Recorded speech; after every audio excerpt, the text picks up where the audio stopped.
Pati tayo nagpaperwisyo! Patayin! Patayin! Saan mo dinala ang pera ng anak ko? Saan? Lumayas ka! Lumayas ka! Napasta!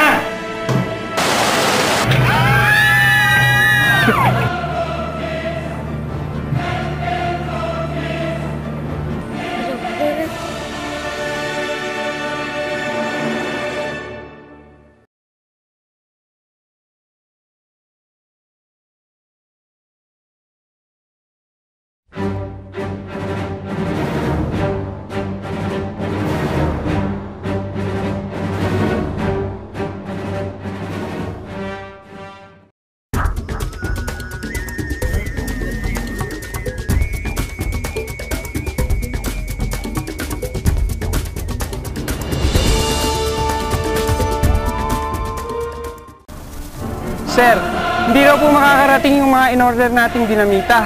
Nasabat daw po sa checkpoint. Ano? Bakit ganon? Nakakausap ko na si General tungkol dyan. Bota ka mo si General.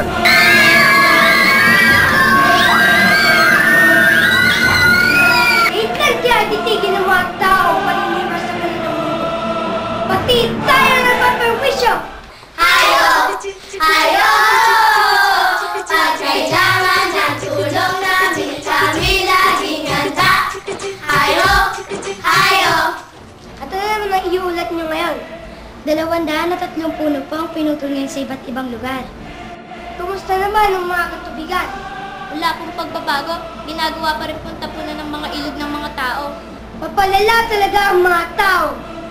Ngunit hindi naman lahat ng tao ay masasama ah. At ano ang gusto mo mangyari? Mawala ang kalikasan na nagsisilbing ating tirahan? Asawa mo! Anak, ano pong nangyayari? Asawa mo kasi!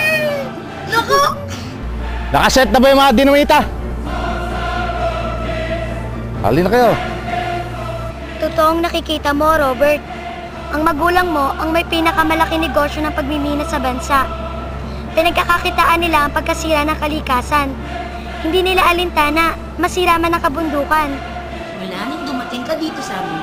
Kung ano-ano nang tinuturo mo sa anak ko. Saan mo dinala ang pera ng anak ko? Saan? Lumayas ka! Lumayas ka! Napasta!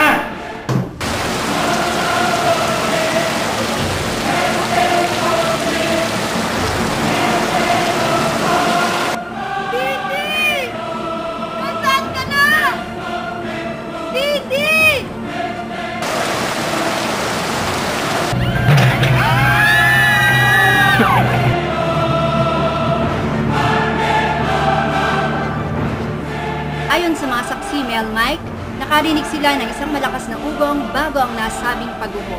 Sa kasalukuyan ay inaalam pa ang eksaktong bilang ng mga nasawi. Si Robert po nawawala sa kwarto niya. Wala rin po yung iba niyang gamit. Robert! Robert!